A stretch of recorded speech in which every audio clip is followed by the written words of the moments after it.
back in here. All right, let's try this. How's it Okay, look? we're gonna see. Okay, it looks. I think it's okay.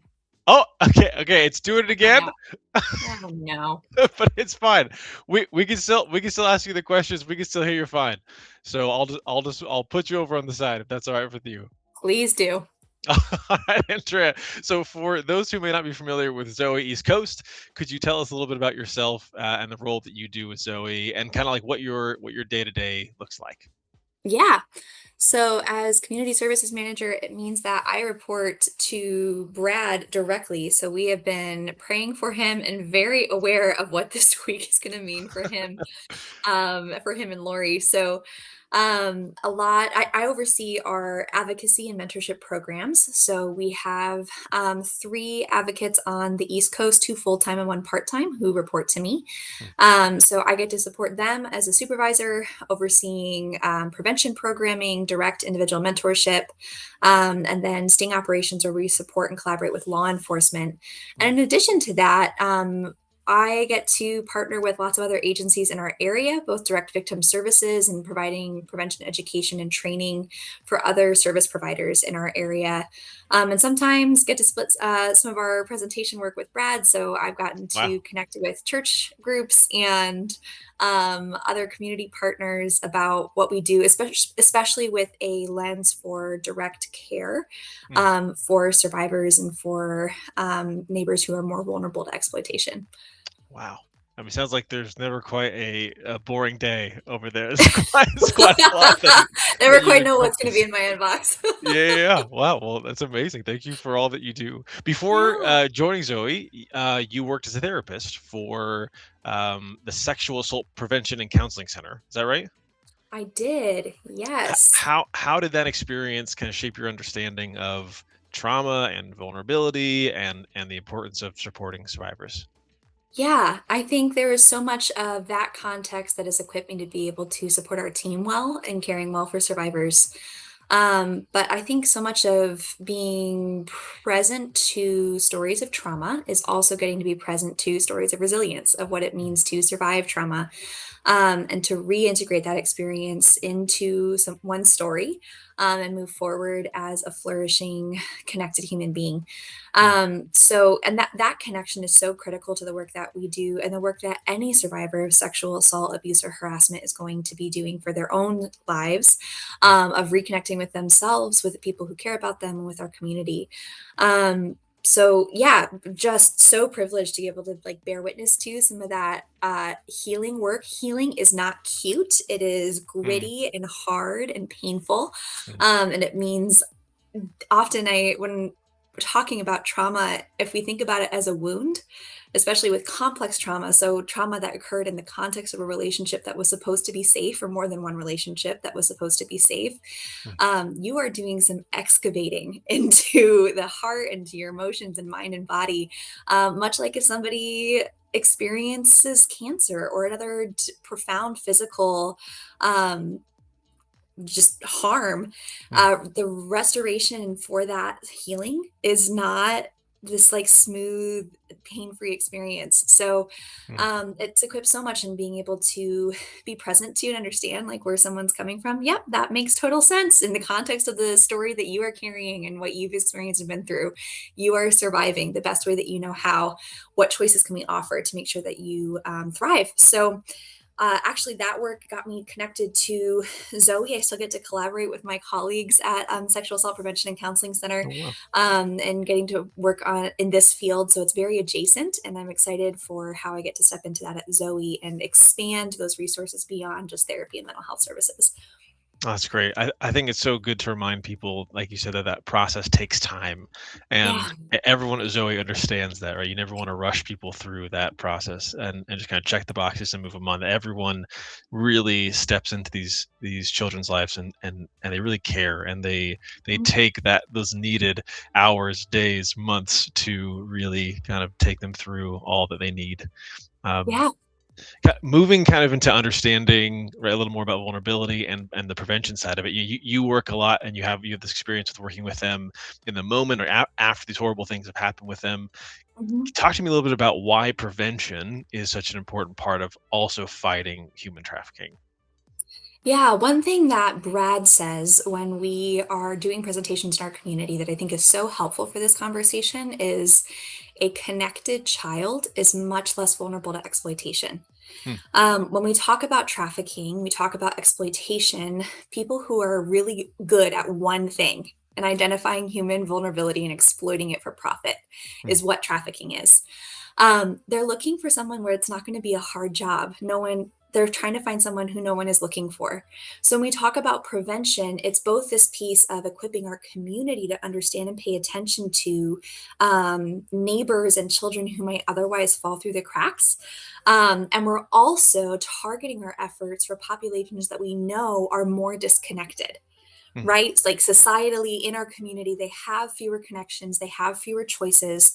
So our prevention groups, which are more broad, right now are all in youth centers. So in group homes where kids in the foster care system either temporarily are staying or it's more of a long-term placement. And just starting the conversation about what do healthy relationships look like, what do boundaries look like, and equipping kids with that information with a safe person now, hmm, while they're in the middle of a context where they don't have a lot of choice over what happens next, and they're craving stability and a sense of connectedness. hmm, So yeah, that twofold component of any experience of being disconnected and we have real human needs that need to be met, um, being seen and known and know that somebody is cheering for you and cares about you and knows what's going to happen next and wants to see you thrive. And so if there's not a safe neighbor or a safe family member or somebody else who's in that child's life, that it makes it way easier for an exploiter to walk right in and take what they want, hmm. because they can promise those things or give the appearance of those things with an intent to harm in the long term. Um, so yeah, that direct prevention and working with kids, and then expanding for service providers, for community members of what are we looking for, not just specific red flags, but patterns of disconnection, Hmm. that we can start to close, because I think those are barriers we can close in our communities. We've seen progress on that in Lancaster and Berks counties here in Pennsylvania, where we serve. Um, but you don't know what you're looking at if you don't have all the pieces for that picture, right? So getting to Sure. expand some of that context, for people who are working with populations that might be more disconnected. Mm. And I think it's amazing that you said you are seeing these things happen. Like you're seeing progress being made because it's so important. I think for people who are either unaware of this work and they're hearing about this problem and they it just seems so grand and hard to like how do you even solve this? How do you even address this? Mm. But to have the life like the life experience of saying no, we are seeing progress and we're seeing the right steps being taken and we're seeing these connections being made and we're actually seeing this is a solvable problem. It's not just this Mhm. thing that will have to go forever. Like we can make steps, which is amazing. You talked a little bit about kind of that mentorship relationship. Can you kind of unpack that a little bit? What does that look like when you're kind of doing those interactions? What kind of impact do those connections have with the youth that you're serving? Yeah. So our advocates are superheroes. They're not clinicians, they're not caseworkers, but they are well trained, and step into relationships, whether that's a specific referral or they're already in a prevention group in a group home and somebody said like, hey, I think this kid might be a good fit for a mentorship relationship. Hmm, So there's two criteria. I process all of our referrals, and there's two essential criteria that we look for. Either a kid who has been identified by another partner as at risk for trafficking, because they have a past experience of exploitation, there's risky online behaviors, there's risky hmm, sexual behaviors in their past or their current experience, or they have already experienced some form of exploitation. So when they're meeting with a mentor, that's someone that they get to connect with at least weekly and then often checking in by text throughout the rest of the time. And that is a safe adult who is not responsible for the same checklists that a caseworker might be responsible for. They're not a therapist, they're not working on specific therapeutic outcomes. hmm, They just get to be a grown up who is safe to listen and Mhm. be present in that kid's life and talk about, where do you want to see this go next? What do you want to have happen?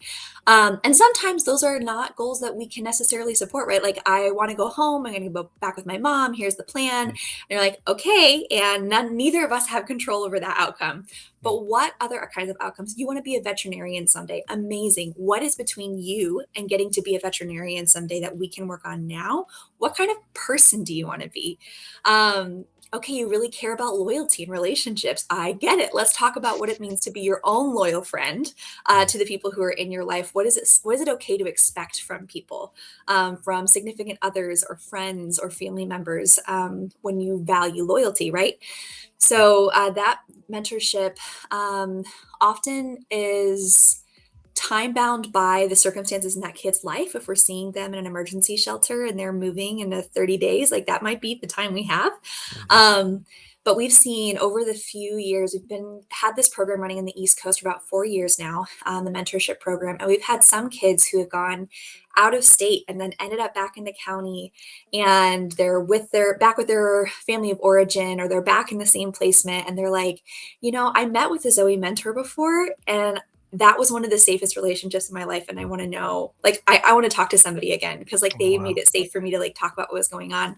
A couple years ago, one of our mentors was meeting with a girl who was willing to keep texting her. She ran away from home. She wasn't texting her caseworker. She wasn't telling anybody else where she was. But after a couple of days, she texted her ZOE advocate and she said, "I'm ready to come home now. This is really hard. It wasn't what I was expecting." And so that entire, we call it a multidisciplinary team, that we offer to be a part of. So we're not just supporting that child, but we're supporting their family. We're supporting the other professionals who are serving her, um, to be able to equip them with, all right, what are next steps? What do we need to Mhm. see to bring her home? What is she looking for? How do we make this safer in the future? So that context, those advocates are incredible. They do incredible work. It is such a privilege for me to get to process with them and support them as they serve some really tough stories, and outcomes that none of us get to control. None of us get to say, like, all right, well, that just happened this week. We're gonna Jesus knew this was coming. We didn't know this was Sure, coming. And sure. this kid sure didn't know this was coming. Mhm. So the wins are often much smaller than people realize. And those small wins are so much bigger of a deal than people realize when you're working with somebody who's in crisis mode and has been there for a while. So, Mhm. yeah, such a gift of being saying, like, yeah, I care about you and I support you where you want to go next. I can't be disappointed by you. And that experience is really jarring for kids and adults that we serve on the East Wow. Coast. Wow. What an amazing opportunity that you guys have, and it's so cool that you get to.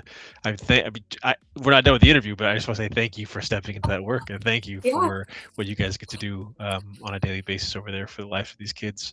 Kind of wanting to talk a little bit about people who are watching, and we hear this kind of this terminology like trauma informed care a lot.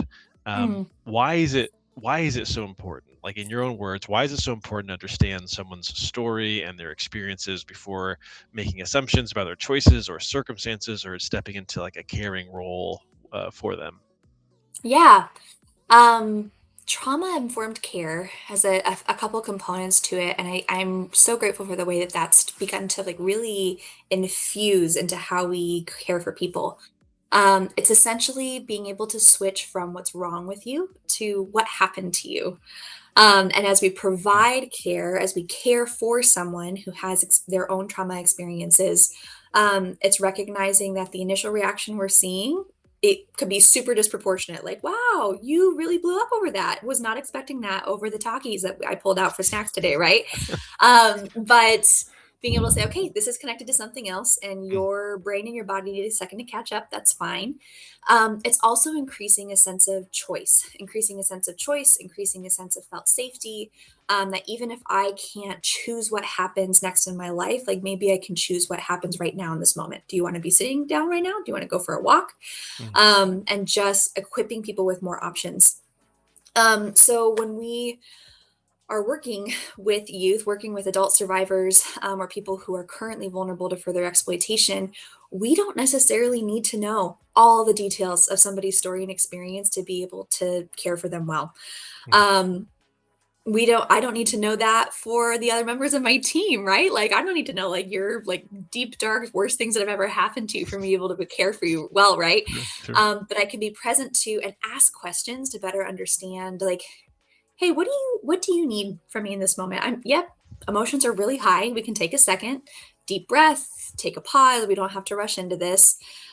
We can remove a sense of urgency, so that we can increase your choices. Mm, Often, when we're working on sting operations, those operations are set up to support women who are currently exploited in a system of prostitution.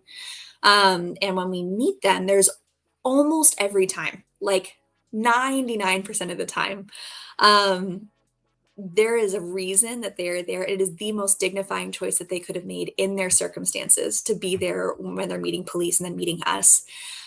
So then asking, like, okay, what would more choices look like for you if this was your last choice of what you wanted to be doing tonight? But the desperation was super real. How do we increase the choices? And the felt support that may or may not happen right now, but we'll have the diffusers running in the background. There's snacks, there's a cozy blanket, there's some water, and we're mm, here for as long as you want to be here. sure. And here's our advocates number to be able to keep touching base down the road if you have questions or just need to know, like, hey, we talked about this job opportunity. Do you want to follow up on that later? So, um, the story we tell ourselves about why somebody else is reacting the way they are is only ever partially informed, right? So, letting them tell us the story. And Mm. we know that may not be all of it. It's not going to be all of it. But we can use that as the first step in being able to increase the dignity and agency and what happens next. That's so cool. And it's so clear that you guys care so well for everyone you come in contact with. Um, so Andrea, you are the community service manager for Mhm. ZOE East Coast. So ZOE East Coast works alongside schools and churches and law enforcement and community organizations. Why is collaboration so important in protecting vulnerable children? Yeah. I mentioned earlier that multidisciplinary team or MDT, if once a child has been identified, and it's honestly there's two prongs to this where collaboration is so critical. One of them is in identifying that there is a need in the first place. Hmm, Because the scariest thing to any of us in this field is not the kids or the adults that we're already working with, because that opens up a whole slew of needs, right? It's actually the people that haven't been identified yet that are currently living with their exploitation and aren't being seen, hmm, right? So when we talk about collaboration, especially with schools and churches, like why we do these trainings the way that Brad and I do, and we're working with other service organizations, is because everybody in each of those areas is seeing something that we're not seeing. hmm, And it might not like trafficking. And anytime I'm doing these trainings with like other social service providers, I'm like, once you have these kids in your caseload, they're the most complex cases in your caseload. There's so hmm, many things going on hmm. when you're working with a kid A who's lot of currently layers. or has been exploited. Right. Yeah. So many layers. But those layers are served in different contexts, right? Like they have a school team and they might be on an individualized education plan and working with social with support services. Um, they need safe community and people who aren't going to be bothered when they're disruptive in Sunday school or where Hmm, when they're wearing tank tops to youth group, right? Like they need safe contexts that are hmm. asking what happened, not what's wrong with you, Sure. to be able to expand that support for the child and for their family. That other community organizations and law enforcement know how to respond. That, okay, so we have a kid who's running away all the time. A consultant that we work with in our team, Robin, who's an extensive background in child welfare, has always says, what are kids running from and what are they running to? Like there are more questions to ask. So when we talk about collaboration, we have what this small piece, like we understand trafficking and exploitation really well, but I don't work in a school system. I'm not on pastoral staff. Like I Hmm, don't have these other connections in the community, but I love getting to equip and be able to pass back and forth with other agencies that have different kinds of specializations, even within trafficking specific services. hmm, So we have this advocacy and mentorship program, and being able to support crisis intervention, having a direct collaboration with law enforcement. But there's other agencies in our area. There's the Sexual Assault Prevention and Counseling Center. So we send tons of kids like, hey, there's free counseling options. hmm. Um, There's another program in our community that is the only residential 24-hour residential program for survivors of trafficking in our community. So, and they have the only emergency shelter in the context. So we call them Wow. anytime that we're in a sting operation and somebody needs a safe place to stay overnight or for up to a couple of weeks.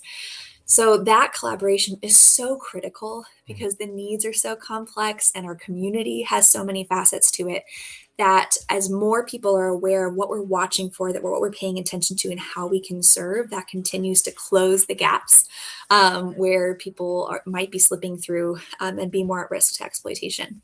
Wow, yeah. When you were talking, it just reminded me of that phrase, like, "It takes a village," right? Like, Really does. knowing our own limitations, knowing what we do well, knowing what we have to pass things off and get help with, but it matters. These are human beings, these are children, like, these are Yeah. souls that God cares for, and Yeah. it takes a village, right? And I love that you guys work with people in the community and all these different organizations to make sure that they have the best shot of being cared for, the best that they can. Yes.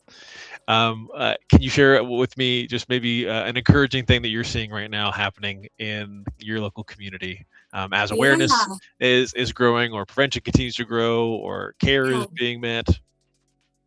I think so. We serve in two counties, and I think there's a really solid example of this in both from different directions. So in Lancaster County, the district attorney's anti-human trafficking task force, of which Brad is the coordinator, has been highly active for going, this is the fourth year now. And we've seen a decrease year over year, and even on specific sting operations. We were part of a sting operation this past week. And people are not coming to Lancaster to purchase or sell sex anymore. And that's a huge deal. Wow. So we've Wow. seen a That's decrease in those amazing. percentages every Mhm. year. And we've been in the room with undercover law enforcement, like keeping the chat lines open, having the communication with potential buyers, with women who are posting as part of that system of prostitution, who will say like, "Hey, I won't come into Lancaster to meet you. Like, I'll meet you across the county line over in this county or in this county, but like, there's cops in Lancaster. Like, I'm not going to Lancaster." Wow. A solid like awareness campaigns that have been funded not just by us but by other community partners, saying trafficking happens here, Mhm. it's preventable and we take it really seriously. So don't traffic people in Yeah. Lancaster That's County. great. That's great. So a ton of success on that front. That's been on the one hand, a lot of our law enforcement detective partners are like so super frustrated because they're like ready to go catch the bad guys, and there just aren't the They're same kind of not bad guys to coming. catch in Lancaster. The other one is in Berks County over this past year. So the Youth Advisory Board is a group of teenagers, high school students from across Berks County, different high schools across the whole county, who choose a service area every year. And this past year, the Berks Youth Advisory Board chose trafficking, and they connected with one of the task force detectives in Berks, connected with Brad, started like educating themselves, like this group of high power, high capacity teenagers who decided, like, you know what, trafficking is happening to our friends and people in our school contexts, and we're Mm. not okay with that. So they educated themselves. Wow. They launched an entire online awareness campaign to be able to talk about at a peer level, like, hey, here's what exploitation looks like online. Hmm. And then they decided to host two different workshops for people in the county. They invited elected officials, they invited school superintendents, they invited I got them all. community service, like all of them. And so, and then they invited us to come speak, like, hey, Zoe, can you come and present to this context? Because we've been working with you over the course of this year. So it Wow. was so cool to get to work with teenagers in Berks County for that presentation. So I got to speak and share more.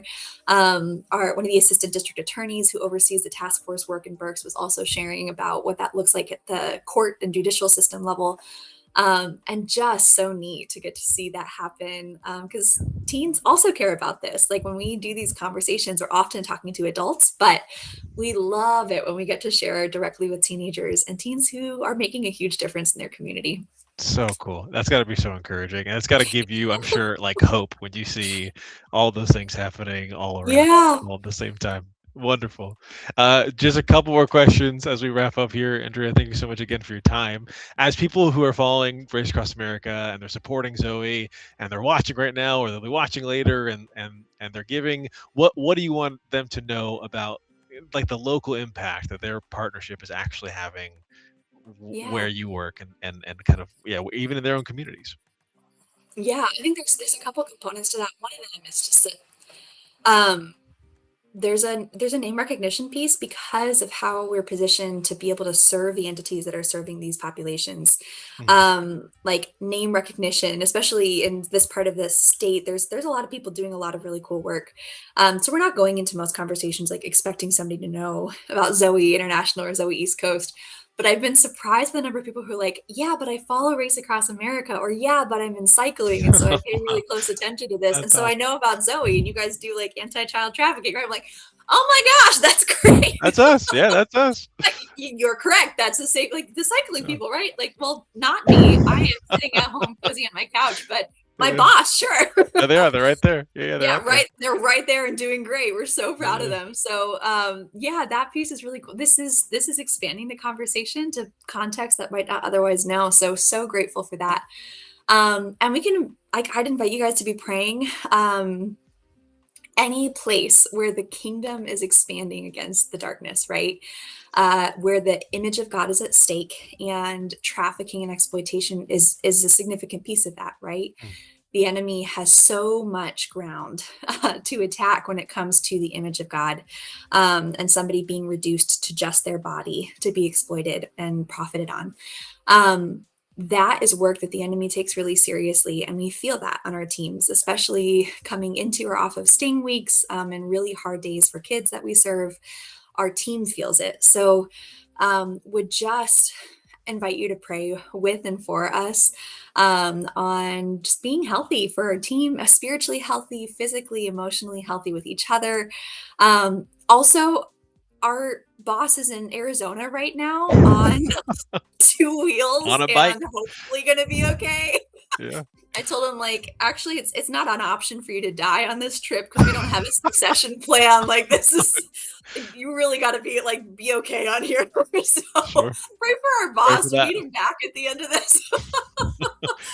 Seriously, praying for him and Randy and for their families and for that how much sacrifice has gone. We've had a front row seat to the amount of training that each of them have put into this. Mm. Um, and would be so grateful for your prayers for that. And just expanding the conversation. Like we have cyclists who are doing some incredible hard work across the country right now, to bring exposure to this issue. And it does not have to be just tuning into RAM. Like it can be committing to pray for us, for global ZOE International, for the work that's happening in your backyard, and just paying attention to those vulnerabilities. Like you have access and eyes on people that we will never see. Mm. So as you're paying attention to your own community context, we would love to get to support you. There are resources for that on our website, and ways to access more information. But yeah, pray for us, and we're praying for you, praying for this team as well. So thank you for joining with us for that and for taking this so seriously. We're really grateful for it. Man, Andrea, I couldn't have said it better myself. That was wonderful. We will be absolutely be lifting those things up to you. It's a great reminder that everyone has a part to play in this. Well, thank you so much again for your time. Thank you for all that you do. Is there any final word or goodbye you want to say to the crew if they're listening, or to the writers if they're out there? Just saw Brad get back in the van. Rest up, take care of yourself. We've got it covered here and we're doing fine. So we're proud of you and praying for you. I'm sure he'll love to hear that. Andrea, thank you so much again for your time. Enjoy the rest of the Sunday. Enjoy the rest of the race, and we'll talk to you soon. Thanks so much, Christian. Bye bye. Well, if you guys are watching,